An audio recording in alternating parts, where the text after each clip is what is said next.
प्यारे बच्चों, आज हम संस्कृत का जो तीसरा पाठ है कक्षा 10 का व्यायामः सर्वदा पथ्यः, इस पाठ का अभ्यास करेंगे।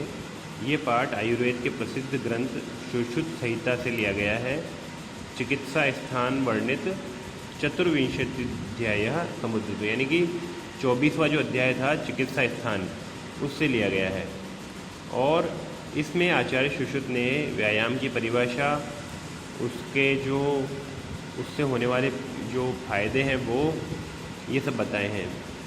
और शरीर का जो सौष्ठव यानी शरीर की ताकत, उसकी सुंदरता, उसमें जो चंचलता होती है, स्फूर्ति होती है वो, और सहन करने की शक्ति और आरोग्य के बारे में व्यायाम से लाभ होते हैं, ये सब बताया गया है। तो इसके अपन एक एक श्लोक को समझते जाएंगे। तो ये पहला श्लोक है, शरीर आयास जननम कर्म व्यायाम संजितम तत्कृत्वा तो सुखम देहम विमर्दनीयात समन्ततः। यानी ये कह रहे हैं कि शरीर के परिश्रम के कारण शरीर आयास जननम, तो शरीर को जब अपन मेहनत के काम में लगाते हैं, व्यायाम के काम में लगाते हैं, तो उससे व्यायाम होता है।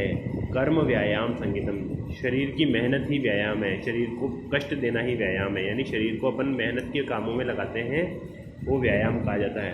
तत्कृत्वा तो सुखम देहम, उसको करने से शरीर को सुख प्राप्त होता है। एक बार मेहनत करते हैं जब तो थोड़ा सा अपने को तकलीफ होती है, लेकिन उसको करने के बाद में शरीर को सुख प्राप्त होता है। विमर्दनीयात समन्ततः है, अगर अपन ऐसा नियम पूर्वक शरीर का जो पूरे शरीर को मेहनत में लगाए रखेंगे तो उससे शरीर जो है सुखी रहेगा, यानी शरीर स्वस्थ रहेगा। अगला देखो, शरीरोपजय है कांतिर्गात्राणाम सुविभक्तता दीप्ताग्निर त्वम अनालस्यम स्थिरत्वम लाघवम मृजा। तो शरीरोपचय कांतिर, तो व्यायाम करने से जो है शरीर का जो अपचय होता है वो अच्छे से होता है। शरीर में जो खाना वगैरह, शरीर का जो खाना वगैरह अच्छे से पचता है तो शरीर जो है बढ़ता है। तो शरीरोपचय है कांतिर गात्राणाम, और गात्र जो है उसमें कांति बढ़ती है, यानी शरीर के अंगों की सुंदरता बढ़ती है। सुविभक्तता, सुविभक्तता का मतलब है कि पूरे शरीर को एक अच्छा सौंदर्य मिलता है, शरीर का अंग बहुत अच्छा हो जाता है। और दीप्ताग्नि त्वम अनालस्यम स्थिरत्वम लाघवम रजा, और दीप्ताग्नि हो जाती है, यानी कि अग्नि प्रदीप्त हो जाती है, यानी कि खाना जो है वो पचने लगता है, खाना भूख अच्छी लगती है, खाना अच्छे से लगता है, और अनालस्य रहता है। अनालस्य का मतलब क्या हुआ कि व्यक्ति को कभी भी आलस्य नहीं आता है। स्थिरत्वम, स्थिरता रहती है शरीर में, है ना, हल्कापन रहता है। लाघवम यानी हल्कापन रहता है, और मृजा शरीर की सफाई भी होती है। व्यायाम करने से शरीर का खून शुद्ध हो जाता है, शरीर की सफाई भी होती है। श्रम क्लम पिपासोष्ण श्रम क्लम पिपासोष्ण शीतादीनां सहिष्णुता आरोग्यम चापि परमम व्यायामाद उपजायते। तो श्रम क्लम पिपासोष्ण, यानी कि जब श्रम करते हैं, परिश्रम करते हैं, उससे थकान होती है ना, पिपासा है ना, प्यास लगती है, गर्मी लगती है, शीता ठंड लगती है, सहिष्णुता, इन सब चीज़ों से सहिष्णुता आ जाती है। सहिष्णुता का मतलब होता है सहन करने की शक्ति। किस किस से? मेहनत करने पे जल्दी से आदमी थकता नहीं है ना, परिश्रम, है ना, थकान होती है, क्लम, तो थकावट में भी आदमी काम कर पाता है। प्यास लगती है तो आदमी प्यासा रह सकता है ना। उष्ण, गर्मी लगती है तो गर्मी सहन कर लेता है, और शीत, अगर ज़्यादा ठंड हो तो ठंड भी सहन कर लेता है। ये सब किससे होता है? व्यायाम करने से। और क्या होता है व्यायाम करने से? सहिष्णुता आ जाती है, सहन करने की जो शक्ति है वो आ जाती है। और आरोग्यम चापि परमम, बहुत ही अच्छा आरोग्य, यानी बहुत ही अच्छा स्वास्थ्य हो जाता है, यानी कभी बीमार नहीं पड़ता है। व्यायामाद उपजायते, ये सब व्यायाम करने से हमको मिलता है। यानी अगर अपन डेली व्यायाम करते हैं, है ना, तो अपने को ये सारी चीज़ें मिलती है। अब व्यायाम का मतलब ये नहीं होता है बच्चों, ये मैं जनरली बता रहा हूँ, व्यायाम का मतलब ये नहीं है कि आप जो है जिम में जा कर के अपने शरीर को फुलाएं, वो व्यायाम नहीं है। व्यायाम का मतलब है कि आपका पूरा शरीर पसीने से तर हो जाए, आप ऐसा कोई काम करें। प्रतिदिन या हफ्ते में 4 बार ऐसा कुछ हो कि आधे घंटे तक आप ऐसा कोई काम करें, आधे घंटे या 45 मिनट तक, कि जिससे आपका पूरा शरीर पसीने से भीग जाए, पूरे शरीर के हर हिस्से से पसीना निकलने लगे, वो व्यायाम है। तो आप कोई खेल खेल सकते हैं, कुछ भी, रस्सी कूद सकते हैं, सूर्य नमस्कार कर सकते हैं, है ना। तो इस तरह से व्यायाम किया जाता है। न चास्ति सदृशम तेनम किंचित स्थौल्यपकर्षकणम न च व्यायामिनम नृत्यम मर्दयंत्यरयो बलात्। यानी ये कह रहे हैं और क्या क्या होता है व्यायाम से, तो व्यायाम के समान कुछ भी मोटापे को दूर करने वाला नहीं है। स्थौल्यम अपकर्षकम, अपकर्षक मतलब कि उसको हटाने वाला, और किसको, स्थौल्यता को। स्थौल्य का मतलब है कि थुलथुलापन जो आ जाता है शरीर में, जो मोटापा आ जाता है, उस मोटापे को हटाने के लिए हमको व्यायाम करना चाहिए। और न च व्यायामिनम मर्त्यम, ठीक है ना। तो व्यायाम करने वाले को मर्त्यम मर्दयंत्यरयो बलात्, यानी कोई भी ऐसा व्यायाम करने वाला होता है तो कोई उसके दुश्मन उसको अगर घेर भी ले, दुश्मन कई तरह के होते हैं, रोग भी हो सकता है आपका दुश्मन, कोई दुश्मन आपका व्यक्ति भी हो सकता है, तो एकदम से उसको मार नहीं सकते हैं, उसको हरा नहीं सकते हैं। व्यायाम करने वाले की एक कभी कोई लड़ाई भी हो जाए तो उसमें वो एकदम से हारता नहीं है। और क्या होता है, न चैनम सहसाम क्रम्यम जरा समधिरोहति स्थिरी भवति मानसम न व्यायाम विरतस्य च। और व्यायाम करने से व्यक्ति को अचानक से सहसा जरा समधिरोहति, न यानी कि नहीं आती है क्या, जरा। जरा का मतलब क्या होता है, बुढ़ापा। और व्यायाम करते रहने से व्यक्ति का शरीर जो है वो मांस से भर जाता है, पुष्टम स्थिर हो जाता है और मांस से भर जाता है, माना कि एकदम ताकतवर शरीर हो जाता है, अच्छा दिखने लगता है उसका शरीर, है ना। फिर आगे देखो, व्यायाम स्पिन्न गात्रस्य पद्भ्याम उद्वर्तितस्य च व्याधयो नोपसर्पन्ति वैनतेयम विवोरगा वयो रूप गुणहीनम अपि कुर्यात् सुदर्शनम।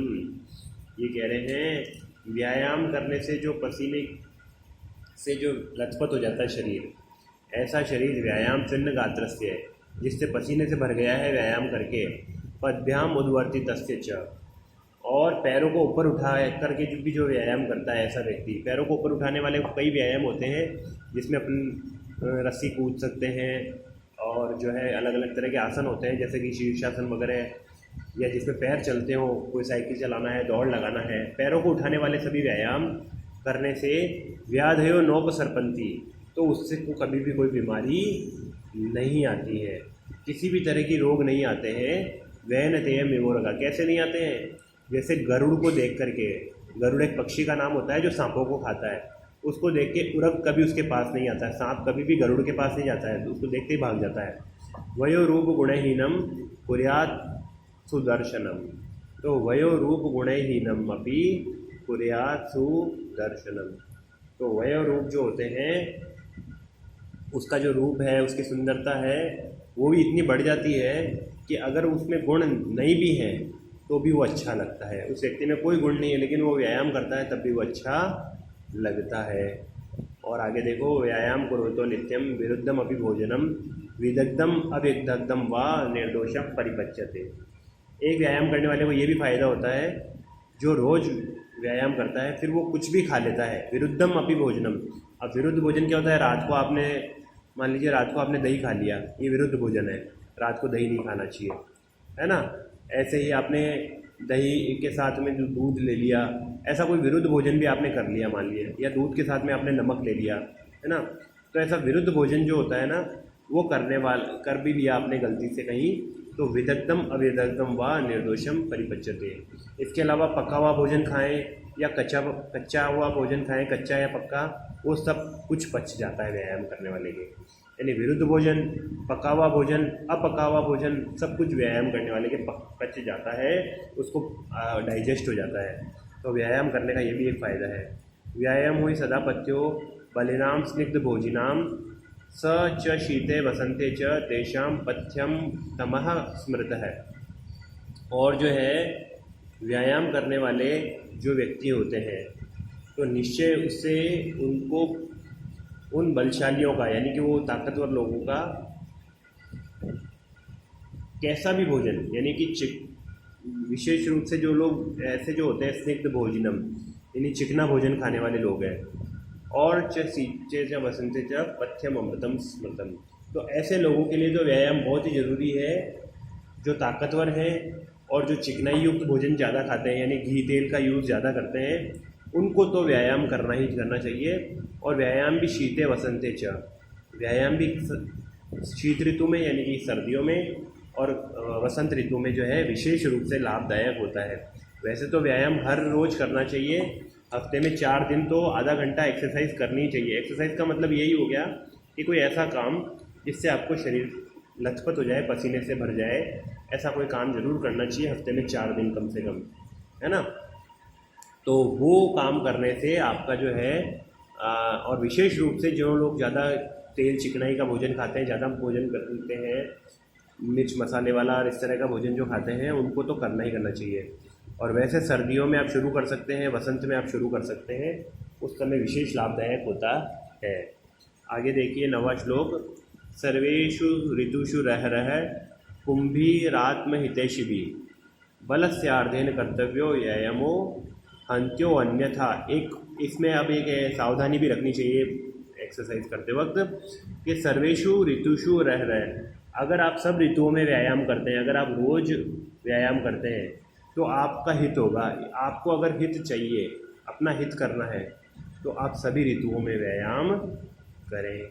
और बलस्य आर्धेन कर्तव्यो, बल के आधे भाग का व्यायाम करें, जितना आप में ताकत है उसका आधे ही व्यायाम करें, नहीं तो आपको व्यायाम का फ़ायदा नहीं होगा, नुकसान हो जाएगा।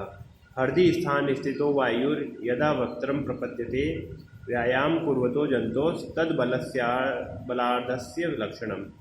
तो हृदय स्थान पर स्थित वायु जब जो है वक्त्रम प्रपद्यते मुंह में आ जाती है, जब आपके हार्ट में जो स्थित वायु है वो मुंह में आ जाती है, तो व्यायाम कुर्वतो जंतोस बलस्यार्धम लक्षणम, तो वो व्यायाम करने वाले व्यक्ति का आधा बल कहा जाता है। और अंतिम श्लोक है, वयो बलम शरीराणि देश कालाशनानि च समीक्ष्य कुर्यात् व्यायाम अन्यथा रोगम आपनुयात्। तो आयु बल है ना, आयु बल शरीर देश समय है ना, और अश्नानी यानी कि भोजन, ये सब चीज़ों को देख करके ही कोई व्यायाम करना चाहिए, नहीं तो रोगी होने की समीक्षा कुर्यात्। इन सबको देख करके, इनको समझ करके कि आपकी कितनी आयु है, कितनी आपकी ताकत है, आपका शरीर किस तरह का है, अभी कौन सा देश है, मान लो सर्दी, जहाँ ज़्यादा सर्दी पड़ती है, जहाँ ज़्यादा गर्मी पड़ती है, वहाँ आप ज़्यादा व्यायाम कर लोगे तो नुकसान कर जाएगा, है ना। और काल समय कौन सा चल रहा है, ये नहीं कि खाना खाते ही व्यायाम करने लग गए साहब, है ना। भोजन है ना, भोजन कितना करते हैं उस हिसाब से व्यायाम करना चाहिए। कम भोजन करने वाले को व्यायाम भी कम करना चाहिए, अधिक भोजन वाला थोड़ा अधिक व्यायाम कर सकता है। समय का सब चीज़ों का ध्यान में रख करके व्यायाम करते हैं तो ही फ़ायदा होता है, नहीं तो रोगम आपनुयात्, नहीं तो उसको बीमारी हो सकती है। तो आपको ये सारे श्लोक जो हैं इनका अर्थ आपको कॉपियों में लिखना है, ठीक है ना। तो आप जो है इसको अच्छे से समझ लिया होगा आपने, इस वीडियो को 2-3 बार देख कर समझ लें और फिर अपने ऑन आंसर इसमें कॉपी में लिखें। तो आज की वीडियो में इतना ही, थैंक यू बेटा।